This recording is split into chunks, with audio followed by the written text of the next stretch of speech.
Hello viewers, যোৱা ভিডিঅ'ত মই শিক্ষক দিৱসৰ ভাষণ ছাত্ৰ ছাত্ৰীৰ বাবে প্ৰস্তুত কৰিছিলোঁ।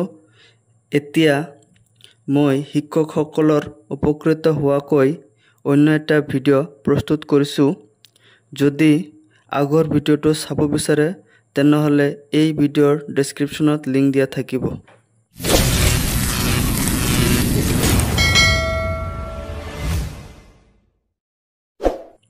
নমস্কাৰ, সন্মানীয় আজিৰ এই শিক্ষক দিৱসত উপস্থিত হোৱা সন্মানীয় সভাপতি মহোদয়, মঞ্চত উপবিষ্ট এইখন বিদ্যালয়ৰ প্ৰধান অধ্যক্ষ মহোদয়, লগতে মঞ্চত উপবিষ্ট মৰমৰ শিক্ষাগুৰুসকল, মঞ্চত উপবিষ্ট আমন্ত্ৰিত অতিথিসকল, সভাত উপস্থিত সদস্যবৃন্দ, লগতে মোৰ সন্মুখত বহি থকা মোৰ প্ৰিয় ছাত্ৰ ছাত্ৰীসকল, পোনপ্ৰথমে মই আজিৰ এই শিক্ষক দিৱসৰ শুভক্ষণত মই মোৰ শ্ৰদ্ধাৰ শিক্ষাগুৰুসকলক আৰু বিশ্বৰ প্ৰতিগৰাকী শিক্ষাগুৰুক শিক্ষক দিৱসৰ আন্তৰিক শুভেচ্ছা জ্ঞাপন কৰিলোঁ। আজিৰ দিনটোত মোক দুআষাৰ ক'বলৈ সুযোগ প্ৰদান কৰাৰ বাবে সভাপতি মহোদয়ক ধন্যবাদ জ্ঞাপন কৰিছোঁ। লগতে যদি কিবা ভুল ত্ৰুটি হয় তেন্তে ক্ষমা বিচাৰিছোঁ। আমি সকলোৱে অৱগত যে প্ৰতি বছৰে ছেপ্টেম্বৰ মাহৰ 5 তাৰিখে সমগ্ৰ ভাৰতবৰ্ষত শিক্ষক দিৱস হিচাপে উদযাপন কৰা হয়। কাৰণ এই তাৰিখটোতে ভাৰতৰ দ্বিতীয় ৰাষ্ট্ৰপতি ডক্টৰ সৰ্বপল্লী ৰাধাকৃষ্ণণৰ জন্ম হৈছিল। 1888 চনৰ 5 ছেপ্টেম্বৰৰ তাৰিখে তামিলনাডুৰ মাদ্ৰাজ নগৰৰ ওচৰৰ তিৰোতানী নামৰ এখন গাঁৱত এটি ব্ৰাহ্মণ পৰিয়ালত সৰ্বপল্লী ৰাধাকৃষ্ণণৰ জন্ম হৈছিল। ৰাধাকৃষ্ণণ ভাৰতৰ প্ৰথম উপৰাষ্ট্ৰপতি আছিল। তেওঁ আছিল এজন ভাৰতৰত্ন গ্ৰহণকাৰী মহান পণ্ডিত, দাৰ্শনিক, এজন আদৰ্শ শিক্ষক। ইয়াৰ উপৰিও তেখেত আছিল ভাৰতৰ দ্বিতীয় ৰাষ্ট্ৰপতি। তেওঁ ভাৰতৰ ৰাষ্ট্ৰপতি হোৱাৰ সময়ত তেওঁক তেওঁৰ জন্মদিনটো অৰ্থাৎ 5 ছেপ্টেম্বৰ তাৰিখটো উদযাপনৰ অনুমতি দিবলৈ অনুৰোধ কৰিছিল। তেতিয়া তেওঁ উত্তৰ দিছিল, মোৰ জন্মদিনটো সমূহীয়াকৈ উদযাপন কৰাৰ পৰিৱৰ্তে যদি 5 ছেপ্টেম্বৰ তাৰিখটো শিক্ষক দিৱস হিচাপে পালন কৰা হয় তেন্তে সেইটোৱেই মোৰ বাবে অতি গৌৰৱৰ বিষয় হ'ব।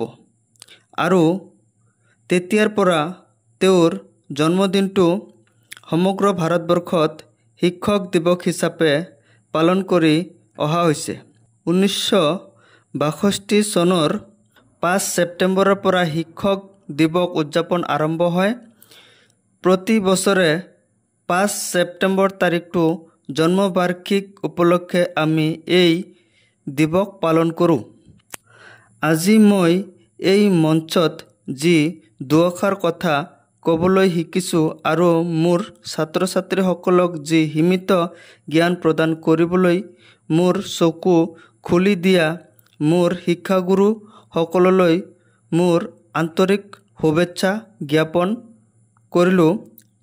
তেওঁলোকৰ ধৈৰ্য আৰু নিষ্ঠাৰ ফলতেই আজি মই জীৱনৰ এই মঞ্চত উপনীত হ'ব পাৰিছোঁ। এগৰাকী শিক্ষক শিক্ষয়িত্ৰী হিচাপে এই দিনটোৱে মোৰ বাবে গৰ্বৰ অৰ্থ বহন কৰে। শিক্ষকতা কেৱল এটা পেছা নহয়, ই এক দায়িত্ব আৰু এক বিশেষ অধিকাৰ। আমি ছাত্ৰ ছাত্ৰীক কেৱল যে কিতাপৰ পাঠ শিকাওঁ তেনে নহয়, মূল্যবোধ, অনুশাসন আৰু জীৱনৰ দায়িত্বও শিকাওঁ, যিয়ে আমাৰ ছাত্ৰ ছাত্ৰীসকলক ভাল মানুহ হ'বলৈ সহায় কৰে। মোৰ মৰমৰ ছাত্ৰ ছাত্ৰীসকল, তোমালোকলৈ চাই মোৰ গৌৰৱ অনুভৱ হয়। তোমালোকে এই দেশখনৰ ভৱিষ্যত। আৰু আমি শিক্ষক হিচাপে যদি তোমালোকক সঠিক পথৰ দিশত প্ৰদৰ্শন কৰিব পাৰোঁ, তেন্তে আমাৰ কৰ্তব্য পালন কৰা সফল হ'ব। কিন্তু মনত ৰাখিবা, শিক্ষণ এমুখী প্ৰক্ৰিয়া নহয়। আমিও তোমালোকৰ পৰা বহুখিনি শিকোঁ। তোমালোকৰ শক্তি, তোমালোকৰ কৌতূহল আৰু তোমালোকৰ সপোনেৰে আমাক প্ৰতিদিনে অনুপ্ৰাণিত কৰে।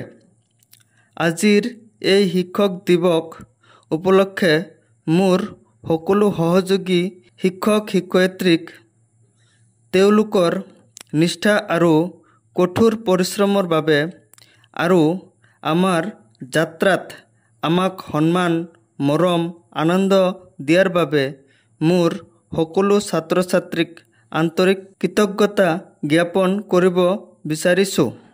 সকলোকে আকৌ এবাৰ শিক্ষক দিৱসৰ শুভেচ্ছা জনাই মই মোৰ চমু বক্তব্য সামৰণি মাৰিলোঁ। ধন্যবাদ।